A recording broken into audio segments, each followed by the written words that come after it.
How to fix Steam's download speed drops to zero. Hello guys, this is Atticus and welcome back to another tutorial video. In today's video, I'll teach you guys how you can fix Steam's download speed dropping to zero. So without any further ado, let's dive right into it. First step is open up your Steam. Make sure that you're logged in into your account. After you've done that, you'll need to head over to your settings. To head over to your settings, just go to your Steam share and there you will see settings, tap on it, and there we go. After you're here, head over to downloads, and after you're on downloads, you will see the download region. On download region, make sure that you have set this to the nearest wherever you are. So let's say that if you are on India, make sure that you've set it to India, and even there are different states. So just select state.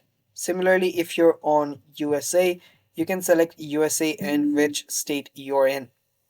So if you're on USA Miami, select USA Miami. After doing that, make sure that your limit download speed is turned off.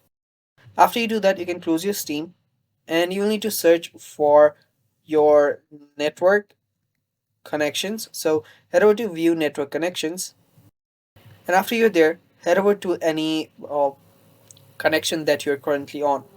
So I'm here, so I'll just tap on that and head over to properties. After you're on your properties, make sure that you have enabled your IPv4. So as you can see, Internet Protocol version 4. Make sure that you've enabled it, install it and configure it, and tap on OK after that. After you've done that, your download speed should get fixed on your Steam, guys. And that's all for today's video. Thanks for watching. Stay tuned for more and bye bye.